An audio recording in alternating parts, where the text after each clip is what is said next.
on est déjà convaincu que c'est le futur de notre boîte. C'est les échanges intra-africains. C'est un marché immense, très complexe et très compétitif.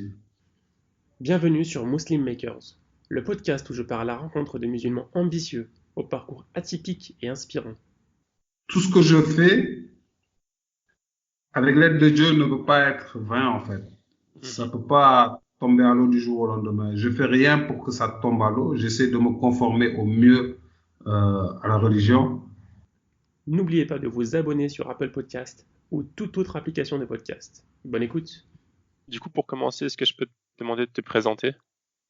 Ok, bon, je m'appelle Omar Yam, je suis sénégalais,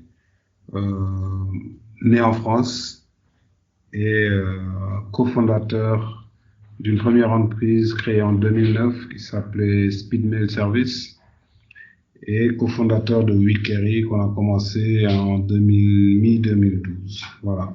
Donc j'ai fait toutes mes études supérieures en France où j'ai eu un master en économie quantitative, en master 2 en économie quantitative et management du transport. Et je suis de suite rentré au Sénégal pour lancer mes projets dans la logistique. Voilà. D'accord, donc tu m'as dit que tu es né en France? Oui, en fait, je suis né en France, mais je suis retourné tôt au Sénégal. Et je suis retourné en France juste après le collège. Donc, seconde, première, terminale, je l'ai fait en France. D'accord. Du coup, tu suivais tes parents à ce moment-là, c'était tes parents qui sont revenus au Sénégal puis qui sont revenus en France? Non, en fait, justement, c'est mes parents sont rentrés définitivement au Sénégal et moi, après le collège, j'ai eu une opportunité pour aller dans un centre de sport, de basket. D'accord. Je kiffe le basket, donc j'ai eu une opportunité pour aller à Pézenas, au lycée Jean-Moulin de Pézenas. C'est là où je suis sorti de là-bas. Je suis allé après au lycée Mas de Test de Montpellier, où j'ai eu mon bac. Et D'accord. après, je suis rentré à la fac de Richter, Université Montpellier. D'accord, donc tu as grandi en France, tu connaissais surtout Montpellier. C'est ça, le sud. Et tu as fait une licence? Oui, j'ai fait une licence en monnaie banque finance. D'accord. Licence en monnaie banque finance, master 1 finance et échanges internationaux et master 2 économie quantitative et management du transport. D'accord. Et tu avais déjà l'idée de revenir au Sénégal juste après ça? Oui, direct. Moi, dès la licence, je voulais rentrer, mais je me suis rendu compte qu'une licence, ça servait à rien ou pas à grand-chose. Donc, j'ai commencé à me professionnaliser sur le commerce international en master 1. Et pendant mes vacances, mes vacances après l'année de master 1, j'étais avec deux amis et on a eu l'idée, celui qui était au Sénégal en tout cas, on était trois et nous deux, il y en a deux qui étaient en France et celui qui était au Sénégal a eu l'idée de faire des livraisons de courrier au local, c'est-à-dire au niveau de Dakar. Et ça, c'était en 2008-2009. Et c'est d'ailleurs avec ça, c'est ce qui m'a aidé à choisir mon master 2, qui était très orienté logistique. D'accord. Donc, management du transport. Et voilà. Et donc, après le master 2 direct, je suis revenu pour qu'on exploite ensemble cette idée qu'on avait commencée en 2009. Voilà. Tu avais déjà l'esprit entrepreneurial avant ça, ou c'est à partir de ce moment-là que dès que ton ami t'en a parlé? Bon, avant ça, en fait, je faisais beaucoup de business. Je faisais beaucoup de choses. J'achetais des choses là-bas que je revendais au Sénégal. Même avant ça, au Sénégal, avant de venir en France, je faisais beaucoup de petits business de ce genre. Je pense que oui, j'ai eu la fibre assez tôt. Et du coup, juste après le master, tu prends ton diplôme et tu repars au Sénégal pour lancer ton premier projet. Voilà, direct. Et comment ça se passe du coup? J'ai fini en novembre, octobre-novembre, j'ai soutenu, et en janvier, je suis rentré. Direct avec mes gars, on a commencé on a lancé l'entreprise bien avant. Il y en a un qui était seul ici, qui galérait. Donc, je l'ai rejoint et on a commencé à livrer. On était tout seul. On était que deux. C'était le Ça départ. fonctionnait comment du coup? C'était manuel? Oui, on prenait les courriers et on livrait dans la ville de Dakar en scooter, nous-mêmes. D'accord. Et ça a pris très vite parce que à ce moment-là, on était les premiers à disrupter le marché de la livraison ici, où c'était très traditionnel. On a été les premiers à être sur les réseaux sociaux, sur Internet. Tu Comment ça vois. fonctionnait à ce moment-là? Ben, en fait, un client, il y avait plusieurs offres, mais en gros, c'est quand un client avait un courrier à faire livrer. Mhm. Voilà, il nous appelait, on venait le chercher, on faisait la livraison. Sinon, ce qui marchait le mieux, c'était l'événementiel. Les gens qui faisaient de l'événementiel et qui avaient des milliers ou des centaines d'invitations à envoyer en laps de temps. Là, on prenait les courriers, on recrutait une petite équipe, on faisait un dispatching, et voilà, on lâchait tout le monde dans la ville, et voilà. Du Ça coup, nous c'était des arrivait livraisons dans la même ville, du coup. dans la ville, oui, dans Dakar. Ok. Et Et, le service de facteur local n'était pas efficace? ah non, ça marche pas. La poste, ça marche pas. Ça a D'accord. des problèmes de délai, ça a des problèmes de fiabilité, voilà, c'est compliqué. Donc vous, votre valeur ajoutée, c'était que vous preniez directement les courriers et vous disiez le jour même ou d'ici les 2 jours, tout le monde est livré, c'est ça? Tout le monde est livré avec accusé de réception, avec une tentative de digitalisation même, puisqu'on renvoyait tous les accusés de réception par mail, avec des reportings journaliers, voilà. C'était ça notre valeur ajoutée. D'accord. Donc ça a pris très vite, je veux dire en 7 mois, on est passé de 2 à peu près 27 employés. Ah ouais, Ouais, c'est allé très incroyable. vite. Sauf que il y a eu un retour de bâton qu'on a eu, comment je vais dire ça, c'est la législation, voilà. Parce qu'il n'y avait pas eu de législation et on a eu, l'État a légiféré sur la livraison de courrier en disant que maintenant pour faire de la livraison de courrier, il fallait une licence. En fait, on dérangeait parce qu'on a trouvé sur le marché 4 entreprises qui étaient là et qui faisaient aucune action marketing ou de visibilité. Ils s'étaient divisé le marché et chacun avait sa part de marché et ça fonctionnait. Donc nous, quand on est arrivé, on a commencé à leur choper beaucoup de clients et on pense que c'est à cause de ça que cette législation est arrivée. D'accord. Et comme par hasard, on dépose comme tout le monde le dossier requis et on est les seuls à ne pas avoir la licence. Ah ouais. Et donc ça, c'était en 2000, on va dire 2011. 2011, on est les seuls à ne pas avoir la licence. Donc, pareil, c'est allé très vite et c'est descendu aussi vite Du jour au parce lendemain, vous que, pouvez plus livrer. oui, en 3 mois, parce que bon, on a fait un peu on a fait un peu les rebelles. On s'est dit, c'est pas normal qu'on n'ait pas eu la licence, faut qu'on continue, on va pas s'arrêter. Et ils sont allés taper de l'autre côté, c'est-à-dire vers les clients, en disant, vous n'avez pas le droit de travailler avec une entreprise qui n'a pas de licence. D'accord. Voilà. Donc ça, là, pareil, ça a fait, en 6 mois, on est retourné à 3 personnes. À 4, on va dire 5 personnes. En 6 mois, on est retourné à 5 personnes. Et bon, heureusement, entre-temps, on cherchait déjà à avoir une ouverture internationale, parce que là aussi, il y avait de la demande. Et en mi-2012, on a un pote qui habitait à Paris, avec qui on a commencé à travailler sur l'international, sur le transport de colis. Ok. Donc, qu'est-ce qu'on faisait?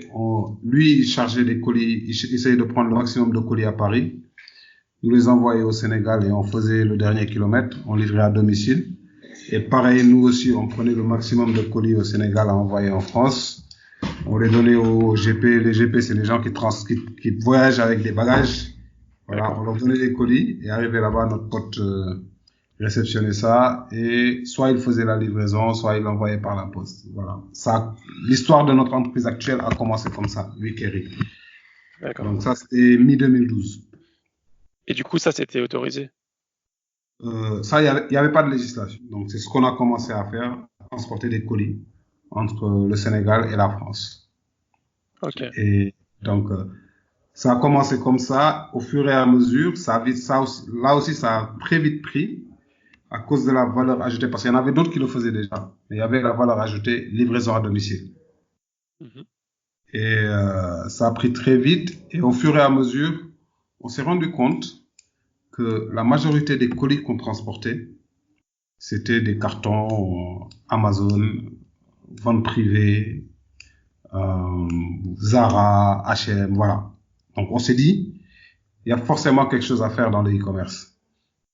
Pourquoi? Parce Et que c'est c'était que une liste de, enfin, c'était très peu d'acteurs et des grosses boîtes, ça? Non, en fait, je veux dire, c'est les cartons qu'on transportait, Mhm. c'était principalement des produits du e-commerce. D'accord. Parce Parce que que, parce ça que tous pourrait ces être quoi d'autre, sites-là, en fait? ben, en fait, au départ, on prenait tout. Au départ, on prenait de la nourriture, on prenait des habits qui partaient d'ici, on prenait des cartons, n'importe quel type de fret, on transportait pour emmener. C'était pas Voilà. forcément des marques, Non, D'accord. non, on prenait tout et n'importe quoi. Ok. Et une fois qu'on a fait cette remarque sur ces produits du e-commerce, on a commencé à communiquer maintenant sur le e-commerce. On s'est dit logisticien pour le e-commerce D'accord. international, donc cross border. Donc qu'est-ce qu'on faisait? On disait aux gens, notre première offre c'était acheter sur tous les sites en France et on vous livre à domicile au Sénégal. D'accord. Donc on leur fournissait une adresse et le client, s'il a une carte bancaire, il achète directement sur le site, il fait livrer à notre adresse. Mhm. Et s'il n'a pas de carte bancaire, on offrait ce service-là aussi, et c'était une vraie valeur ajoutée pour ceux qui ne sont pas bancarisés, puisqu'il n'y en a pas beaucoup chez nous. Mhm. On leur disait, donnez-nous du cash, et puis nous, on fait l'achat pour vous. D'accord. Par rapport à ça, j'ai deux questions. La Mhm, première, c'est pourquoi ils faisaient pas les livraisons directement à la destination finale? mhm. Ben, Et, et la deuxième question, tu m'as dit qu'ils n'avaient pas forcément de cash, même depuis la France.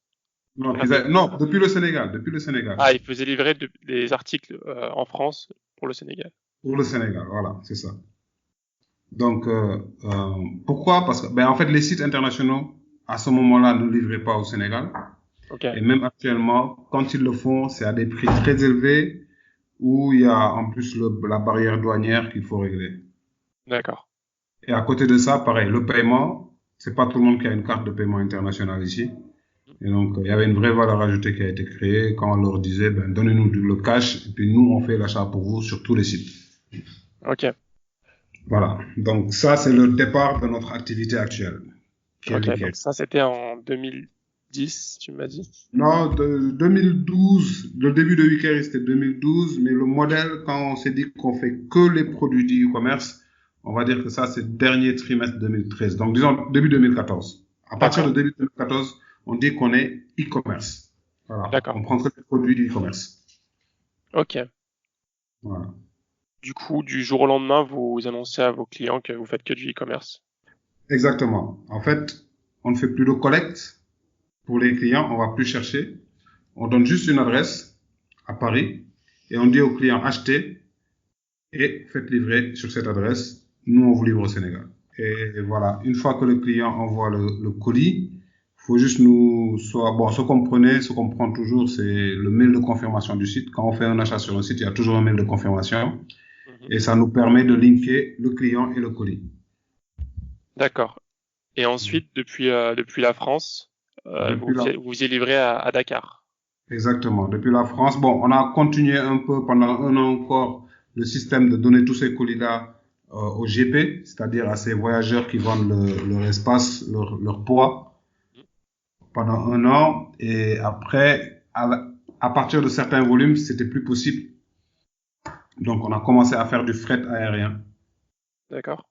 Voilà. Donc, on fait une consolidation, on fait un groupage en fait. Chaque semaine, même actuellement, chaque semaine, on fait un groupage, on prend tous les colis, on les met dans des cartons, dans des gros cartons, dans des box qu'on envoie par fret aérien directement vers le Sénégal. Et à partir de là, on dédouane et on livre à domicile tous les clients. D'accord. Du coup, vous faites la France et Dakar ou tout le Sénégal? Ben oui, justement, maintenant, actuellement, on fait, on va dire, l'Europe, puisque Ok. les gens achètent sur tous les sites, sur les sites allemands, des sites font livrer en France. On fait les États-Unis, ou D'accord. l'Amérique du Nord, on va dire, et on fait la Chine. D'accord. Donc Donc, depuis cette fois, dans chacune de ces zones, vous avez un, un point de collecte. exactement. En France, on a notre propre adresse, notre propre entrepôt avec 2 employés, où ils reçoivent les colis et ils les envoient. En Chine, on a notre propre entrepôt et un employé. Et aux États-Unis, on est en partenariat avec quelqu'un pour l'instant. Le marché n'est pas encore mûr pour qu'on puisse s'installer directement. Et depuis ces adresses-là, on envoie directement au Sénégal, au Mali, au Bénin, au Togo et en Guinée, pour l'instant. Donc sur 5 pays de l'Afrique de l'Ouest francophone. D'accord. Et Voilà. votre objectif, c'est de vous étendre plus encore? Oui, l'objectif c'est déjà d'être dans toute l'Afrique de l'Ouest pour commencer. Ok. Et après voir s'il y a des opportunités dans d'autres pays. On a déjà eu des contacts sur le Maghreb, on a eu déjà des contacts sur l'Afrique centrale, mais on préfère se concentrer d'abord sur l'Afrique de l'Ouest parce que pour l'instant, c'est ce qu'on maîtrise. Oui.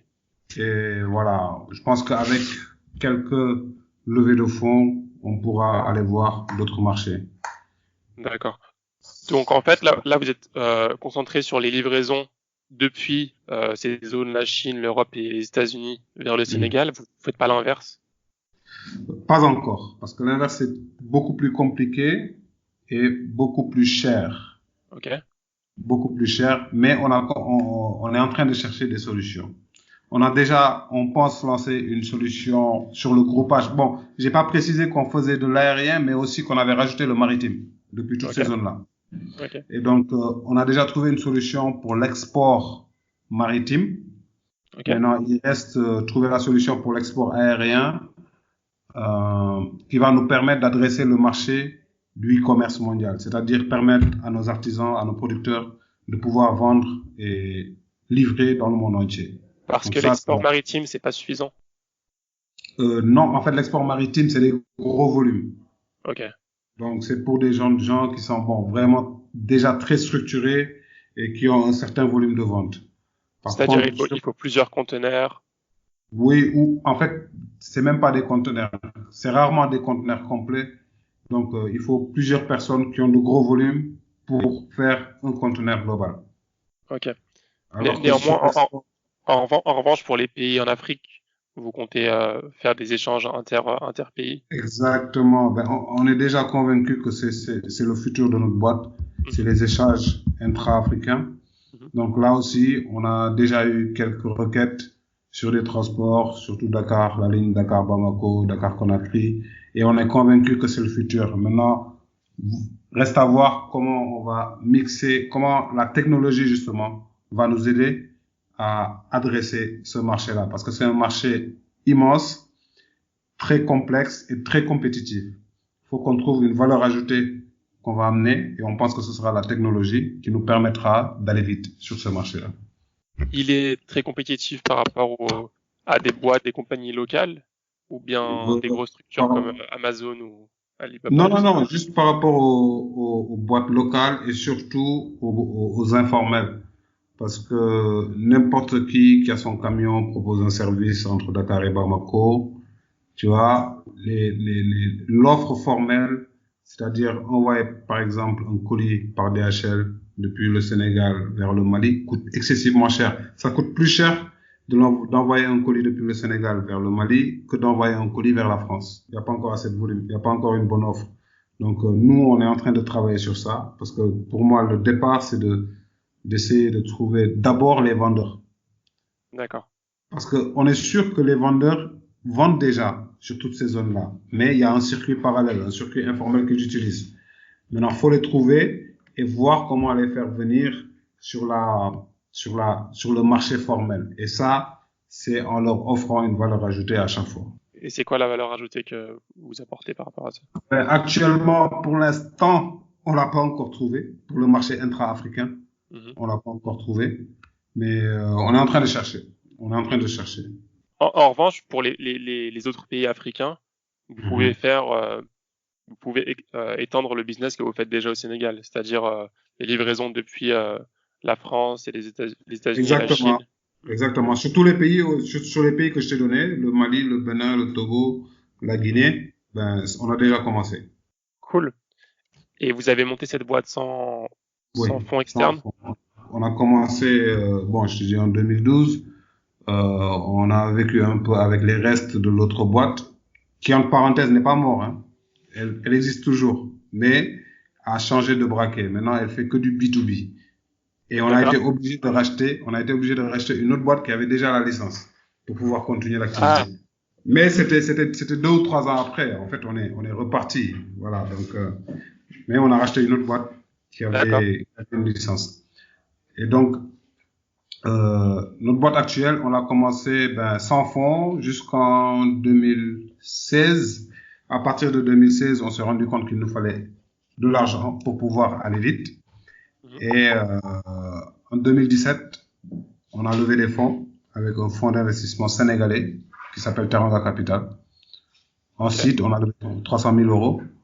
Euh, voilà, on a juste fait une levée de fonds de 300 000 euros et ça a permis de structurer la boîte, de formaliser beaucoup de choses, les employés, un petit investissement logistique, et voilà. Donc actuellement, on va bientôt commencer une campagne pour une série A en 2020, je pense.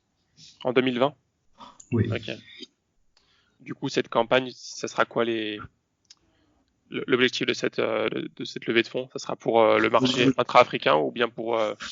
En fait, ce sera déjà pour étendre, parce qu'actuellement, on est sur d'autres pays africains, mais c'est organique.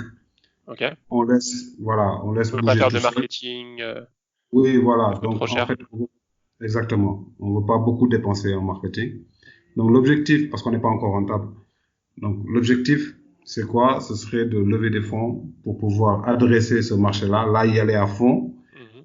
couvrir de nouveaux pays, comme la Côte d'Ivoire, comme le Burkina Faso, Mhm. le Niger, le Tchad. On a beaucoup de demandes sur certains pays. Et, euh, et surtout, voilà, explorer le marché, le transport intra-africain. D'accord.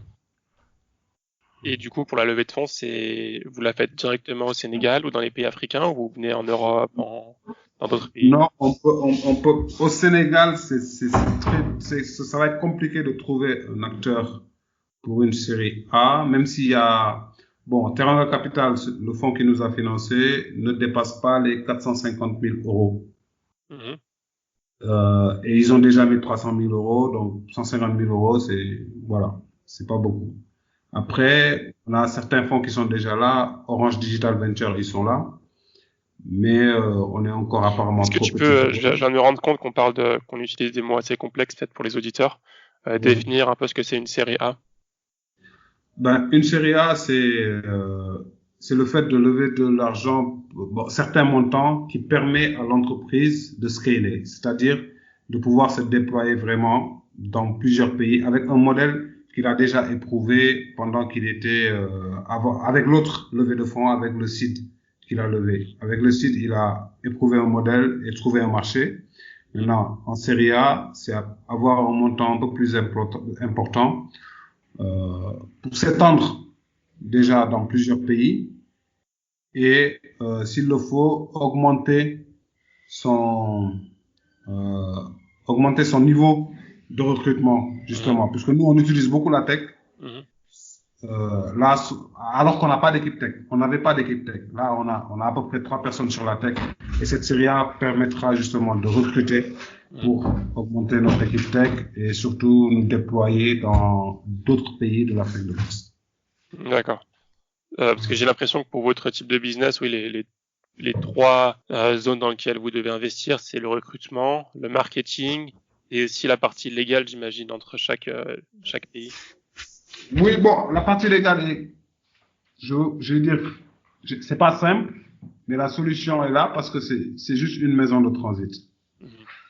Parce que tous les passages de frontières sont gérés par les maisons de transit. Donc, Une entre maison le de transit, marketing, c'est quoi? c'est un transitaire en fait. C'est lui qui va parler aux douaniers quand vous amenez des produits depuis l'étranger. Donc, pour que nos produits rentrent au Sénégal, on a un transitaire qui va dédouaner. Pour que Mhm. nos produits sortent du Sénégal, par exemple, pour aller au Mali, il y a un transitaire qui doit dédouaner aussi. Mhm. Et même en France, mais par contre, en France, on n'a pas, pour faire sortir des produits, on n'a pas besoin d'un transitaire. Mais on fait une déclaration douanière pour faire sortir des produits. Par contre, pour faire rentrer, oui, on a besoin d'un transitaire qui va aller à la douane, prendre les tarifs douaniers, payer les taxes, faire toute la procédure pour que vous puissiez retrouver vos bagages. Ok. Voilà. Et tu m'as parlé d'incubateur, tu m'as parlé de Orange. Oui, en fait, bon, en fonds d'investissement, Orange Digital Venture, ils sont très grands. Partech aussi est ici.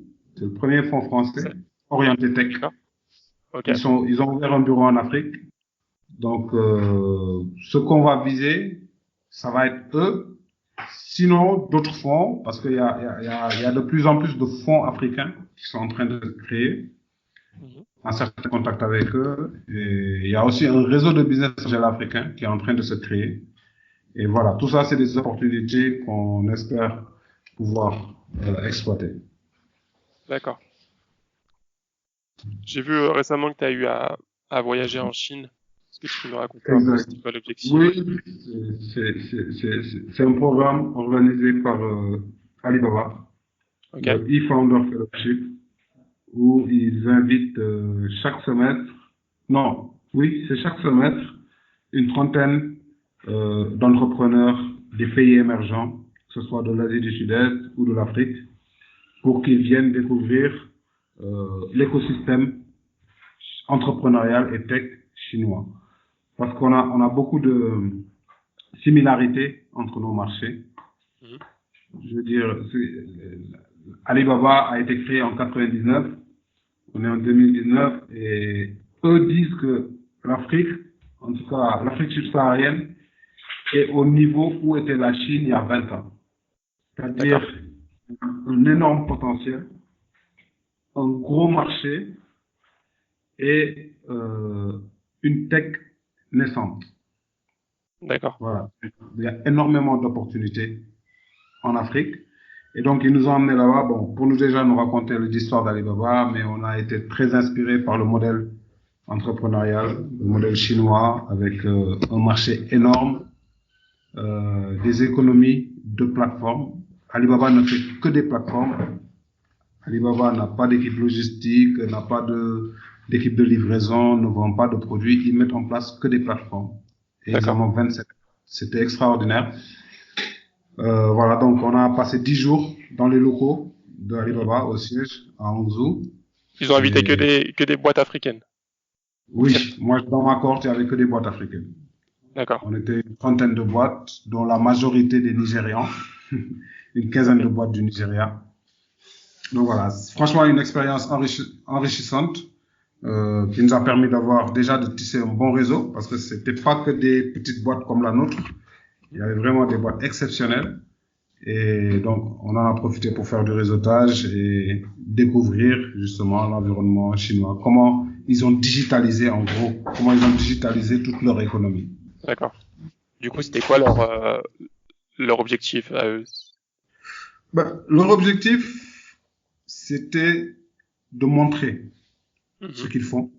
Parce que nos marchés sont trop petits, on les intéresse pas, surtout l'Afrique subsaharienne. Mhm. Le Nigeria les intéresse, l'Éthiopie les intéresse parce que c'est des pays avec 200 millions, 100 millions de personnes. Mais nous, Afrique de l'Ouest, on est très fragmentés. C'est de Mhm. très petits marchés, donc pour l'instant, on les intéresse pas. Mais voilà, ils nous ont beaucoup conseillé sur comment on pouvait faire pour déjà travailler entre nous, Mhm. en nous montrant le modèle économique des plateformes. Et D'accord. voilà, donc c'était plus, on va dire que c'est un modèle de give back que Jack Ma a commencé depuis qu'il vient en Afrique, depuis 2017. Est-ce qu'ils investissent dans certaines des compagnies qu'ils invitent? Non, non, ils investissent pas parce que, bon, la plupart, il y avait de belles boîtes, mais pas de grandes, très grandes boîtes. Et d'après les informations que j'ai eues, ils disent qu'ils investissent pas sur des...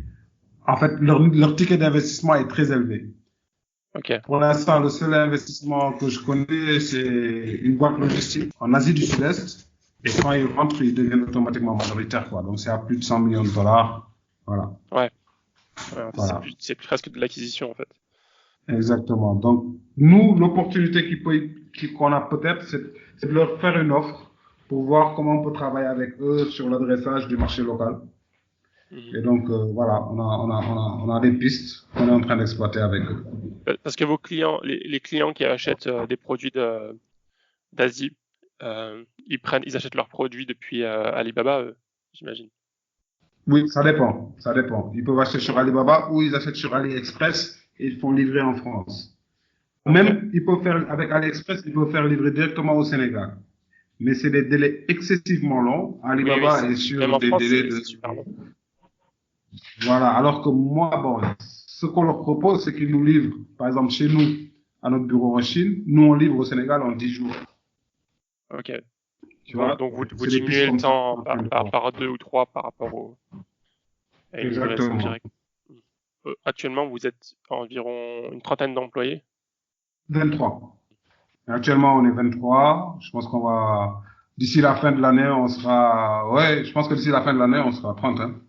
On sera 30 parce qu'on est très focus sur notre équipe tech et sur le marketing. L'écosystème africain et sénégalais en particulier, Mmh. en ce moment, il est favorable à la création de boîtes. Euh, L'écosystème sénégalais, en tout cas, est en train de faire de gros efforts parce que je pense que depuis le départ, depuis quand j'ai eu le départ, c'est moi, mon arrivée ici, c'était 2008, 2009, on était un peu laissés à nous-mêmes, mais il y a de vrais efforts de l'État, déjà, qui accompagnent les entreprises, qui commencent à mettre des petits tickets d'investissement sur des petites entreprises, sur des startups. En parallèle, on est en train de négocier enfin une loi pour avoir un statut pour les startups. D'accord, c'est différent.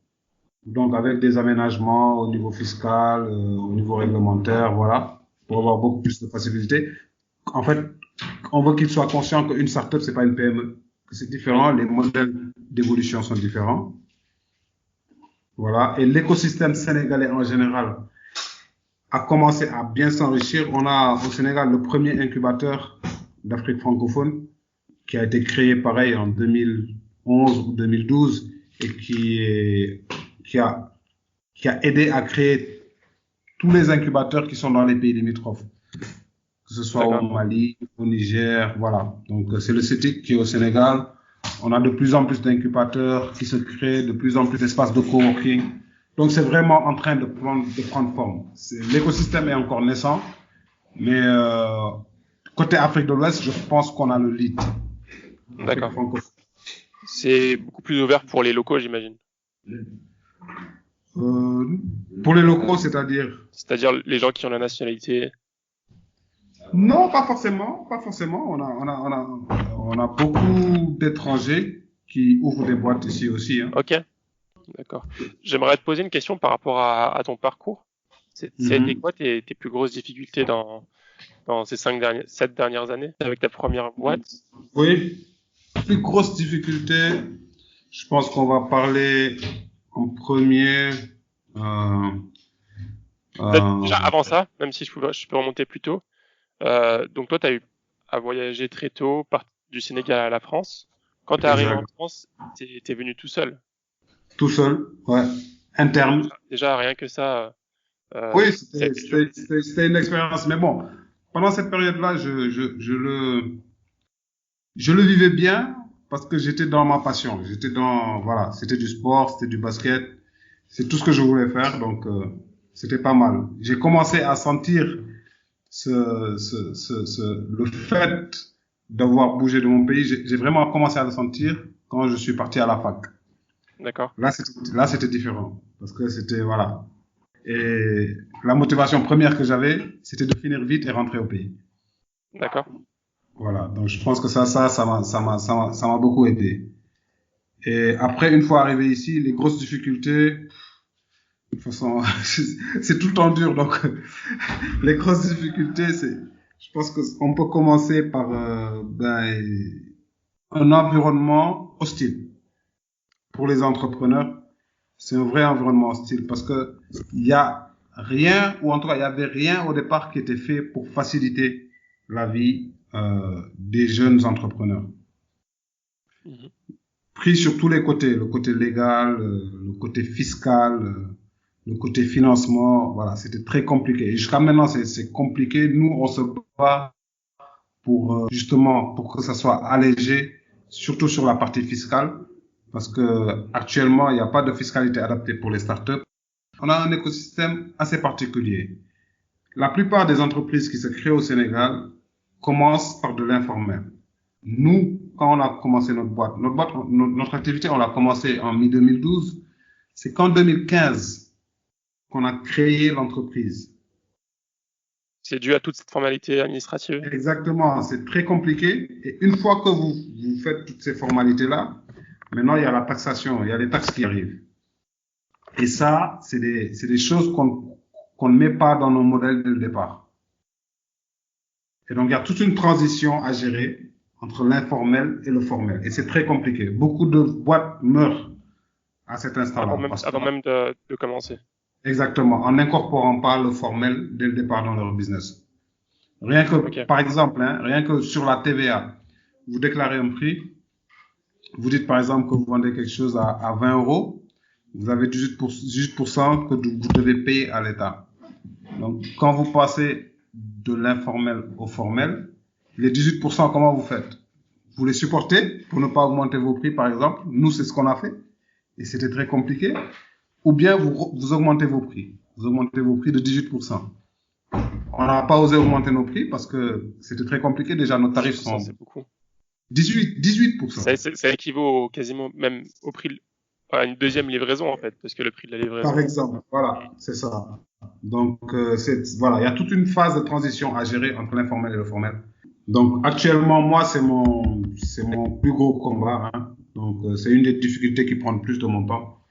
Parce que on a été une des premières startups sénégalaises à lever des fonds ici au Sénégal, avec un fonds d'investissement sénégalais. Et justement, le fonds avec lequel on travaille, qui est un fonds à impact, a insisté pour qu'on soit formalisé au maximum, qu'on soit dans la légalité et que nos employés, les contrats, voilà, que tout soit nickel.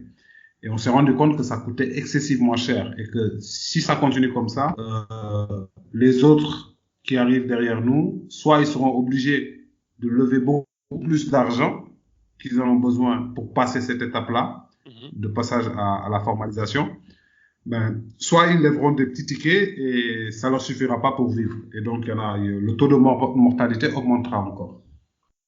D'accord. Donc, c'est une mission même plus globale que votre propre boîte. C'est d'aider l'écosystème sénégalais. Exactement. Voilà. Okay. Ça.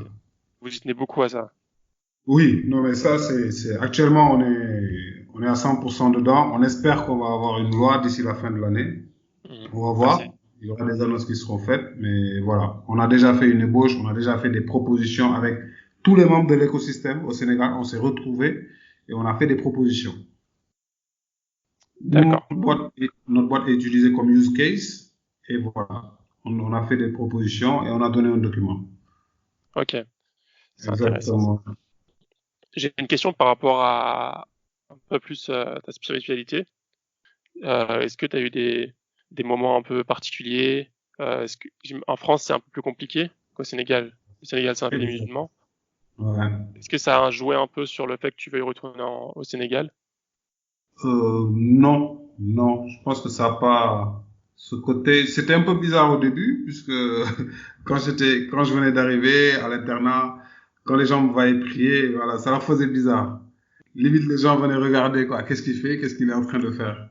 Après, j'ai eu l'habitude, une fois qu'on est entrepreneur, et que, voilà, la foi, on l'a toujours eu, mais là, on s'y accroche. Tu vois, ça sert c'est une barrière qui te sert à avancer, puisque tu as espoir, tu as la foi et tu as confiance en tes prières, et tu avances. Tu me dis qu'en fait, ta spiritualité t'aide beaucoup dans ton entrepreneuriat à tenir. Ah oui. Je pense que c'est la base de ma résilience. Parce que je me dis que tout ce que je fais, avec l'aide de Dieu, ne peut pas être vain, en fait. Ça peut pas tomber à l'eau du jour au lendemain. Je fais rien pour que ça tombe à l'eau. J'essaie de me conformer au mieux, à la religion. J'essaie je fais mes prières, j'essaie d'aider au maximum que je peux, tu vois, et je me dis que sans ça, peut-être que j'en serais pas là. D'accord. Parce qu'il y a des moments où c'est excessivement dur. T'as pensé à abandonner? Ah oui, bien sûr. Plusieurs fois. Et je pense que voilà, ma foi m'a aidé dans ces périodes-là. ces périodes où c'était excessivement dur, où tu t'en remets à Dieu, en fait. Et tu te remets tu te remotives, tu te redonnes espoir en te disant que ça peut pas aller plus mal. C'est pas possible. Si tu le dis que c'est juste une épreuve et que ça va remonter. Exactement. Avec l'aide de Dieu, ça peut que remonter. Euh, Est-ce que tu as senti un petit peu de racisme quand tu étais en France? Oui, moi je l'avais ressenti. Déjà, c'était rien qu'au niveau de la fac, Oui, trouver des stages, trouver des stages chaque année. C'était très compliqué et d'accord. c'est là où tu ressens, tu vois que les gens côté à ce niveau-là, ils n'étaient pas trop sur la compétence, ils étaient sur les CV, les noms bien français et Mhm. voilà. Quelquefois, on le sentait vraiment. Mais bon, moi, ça a jamais été une barrière pour moi. Moi, c'est quand ce genre de choses m'arrive, je pense que ça me renforce en fait. Pourquoi? Parce que je me dis que j'ai encore quelque chose à prouver. Mhm. Ça doit pas être une barrière, parce que si c'est une barrière, si ça te freine, ils ont réussi ce qu'ils veulent. Ce qu'ils veulent, c'est te montrer que tu es pas grand-chose, que tu ne sers Mhm. pas, que tu sers presque à rien en fait, ou que tu n'es pas grand-chose. Donc ça me motive pour leur prouver le contraire. D'accord. C'était Voilà. frustrant d'envoyer des CV et de pas avoir de Oui. réponse. Ah Comment oui. tu le savais que c'était dû au racisme? Sur deux, trois expériences, c'était par rapport, en fait, on est trois, sur trois personnes, entre le noir, le maghrébin et le français, qui On déposent, dirait le début d'une blague, ça. tu as vu? Donc, qui déposent des CV au même endroit. Euh, on fait passer au noir un entretien, on fait passer en fait, on le fait passer à tous les trois un entretien. Mhm. Après, ça se réduit. De trois, on passe à deux, Mhm. entre le noir et le maghrébin. Il y en a un qui part. Voilà. Et quand on recrute, il n'y en a aucun des deux qui est recruté. Ouais. Tu vois, c'est des choses bizarres comme ça Et ça, tu l'as vu constamment, que ce soit toi ou tes amis? oui, ouais, j'en ai vu beaucoup. Moi, je l'ai vécu personnellement deux fois, mais j'en ai vu beaucoup. D'accord. Euh, et qu'est-ce que tu conseilles aux étudiants, que ce soit maghrébins, africains, en France, qui rencontrent ce genre de difficultés? C'est de ne pas laisser tomber déjà. Il faut que ça augmente leur motivation. Mais plus que ça, c'est de revenir au pays. Parce qu'il y a énormément de choses à faire. En tout Mhm. cas, si on veut être entrepreneur, il y a beaucoup plus de choses à faire ici que là-bas. D'accord. Et donc, si on veut avoir un impact, il faut venir et surtout venir le plus tôt possible parce que là-bas, le piège, c'est de commencer à travailler. Une fois que les gens commencent à travailler et qu'ils rentrent dans le système, ils ont la maison, ils sont mariés, voilà, c'est fini, c'est compliqué, ils reviennent plus. Mhm. Donc, pour ceux qui ont des projets et qui veulent faire des choses chez eux, c'est de rentrer le plus tôt possible. Ceux qui veulent devenir entrepreneurs, parce que tout le monde ne veut pas le Surtout ceux devenir. qui veulent devenir Mhm. entrepreneurs, c'est ça. Ouais. D'accord. C'est possible de faire des stages en Afrique, je pense. Oui, il y en a beaucoup. Il y en a qui viennent Oui, depuis il la y en a France, qui jusqu'au viennent. Sénégal. Oui, Mhm. il y a beaucoup de Sénégalais qui viennent, mais ce qui est paradoxal, c'est qu'il y a de plus en plus d'Européens qui viennent pour faire des stages ici. D'accord. Tu vois, avec le modèle école de commerce, aller à l'international, tu vois, donc il y en a de plus en plus qui viennent faire des stages ici. D'accord, c'est marrant. Ouais. Donc ça prouve bien qu'il y a une forte croissance dans ces pays. Oui, en tout cas, il y a beaucoup de choses à faire sur tout ce qui est en technologie. Il y a un vrai besoin en fait. Mhm. Et nos compatriotes qui sont là-bas, qui ont un peu d'expérience, ils ont vraiment une touche à amener dessus. Mhm. Bon, après, on va forcer personne. C'est, on va pas leur dire sortir la cravache, rentrer chez vous. Mais s'ils sont motivés et qu'ils sont entrepreneurs, il y a de vrais challenges à résoudre. D'accord. Voilà. Est-ce que tu peux nous parler un petit peu de ta routine? Est-ce que tu as une routine quotidienne? Donc, ma routine quotidienne, je commence mes journées très tôt. le matin. Donc, après la prière, je commence ma journée un peu chez moi et après, je vais au bureau. Donc, j'arrive au bureau très tôt. Ok. Donc 7-8 heures. 7h, 7h, 7h, 7h30, on va dire. Ouais. Ok. J'arrive au bureau très tôt. Je regarde les chiffres de la veille, les Mhm. encaissements du jour. Voilà, toute une partie financière, de surveillance, des comptes.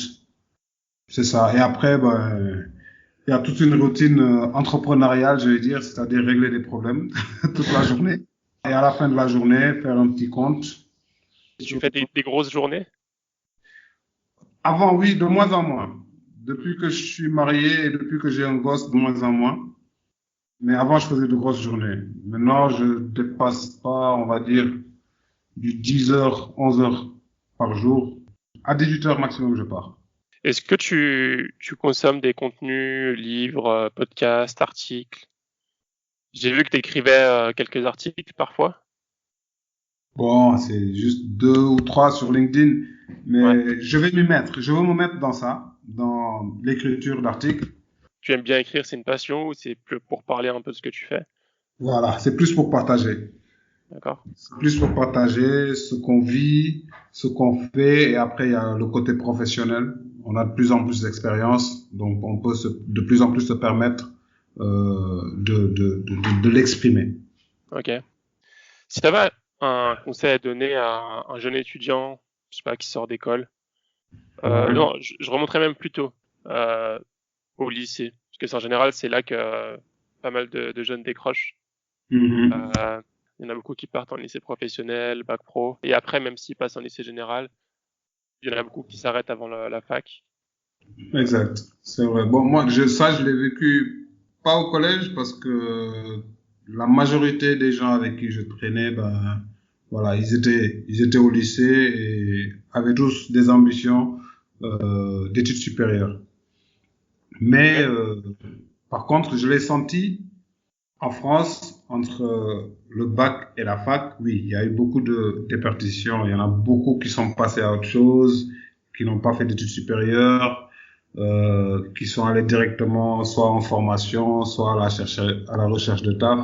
Bon, là, je veux dire, ça dépend de la personne en fait, Mhm. parce que les études supérieures, même un BTS, c'est pas forcément évident. Il faut pouvoir les suivre. Il faut pouvoir assurer, ne pas perdre de temps, parce qu'une fois qu'on commence à redoubler, c'est compliqué.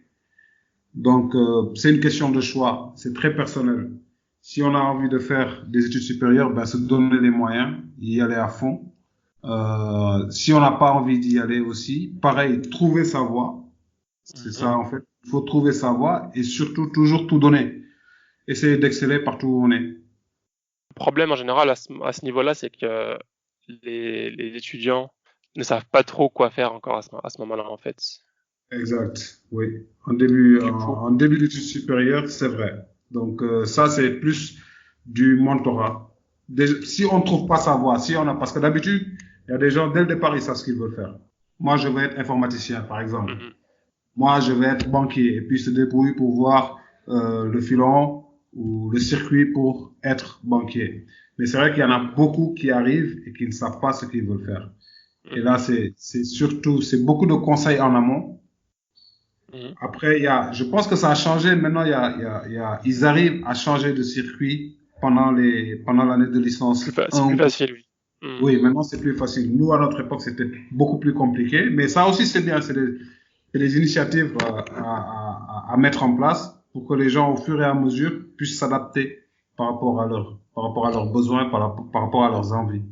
Moi, les études supérieures, c'est ça. Je les ai fait parce que mes parents me l'ont demandé. Mais sinon, j'avais pas du tout envie. Mhm. D'accord. Et il y a eu une motivation qui est arrivée, c'était de rentrer au Sénégal. Et je pense que c'est ça qui m'a aidé à ne pas perdre de temps à la fac. C'était cette motivation de rentrer très vite. Mhm.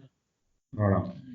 Mais c'est pour ça que j'ai un peu des doutes sur, tu vois, les personnes qui, enfin, un étudiant qui sait pas quoi faire en licence, à la fin de son lycée, pardon, Mhm. de lui dire, OK, tu fais ce que tu veux, t'arrêtes. Je trouve que c'est un peu dommage parce que pour toi, pour moi, pour la plupart des personnes, Mhm. euh, savoir ce qu'on va faire, ça vient plus tard, en fait. Exactement. Moi, ben, actuellement, Actuellement, c'est le conseil que je donne à mes petits cousins qui sont ici et qui viennent d'avoir le bac, qui veulent sortir du pays. C'est ce que je leur dis. Je leur dis, attendez d'avoir licence avant de sortir et comme ça, vous verrez mieux ce que vous voulez faire. Hmm, Mais dans un cadre plus général, je pense que ça dépend de la personne. Tu vois. ça. Ok. Si Ouais. un de nos auditeurs souhaite te suivre, tu es disponible sur quels réseaux sociaux? Je sais que tu es disponible sur Yes. LinkedIn, surtout. LinkedIn, Facebook, Twitter. Ouais, D'accord. voilà. C'est sur les trois. D'accord. Donc, ou Mariam. Je mettrai ça en description. C'est ça. Pas de problème. Je te remercie beaucoup de ton intervention. Euh, Pareil, je te remercie. C'était pas mal et bon vent surtout à ton émission. J'espère que tu vas avoir une bonne traction, on va dire, au Ah, j'espère, lancement. on verra. Merci en tout cas. Merci d'avoir écouté cet épisode. J'espère qu'il vous a plu. Et si c'est le cas, n'hésitez pas à le partager sur les réseaux sociaux et à votre entourage. À la semaine prochaine, Inch'Allah.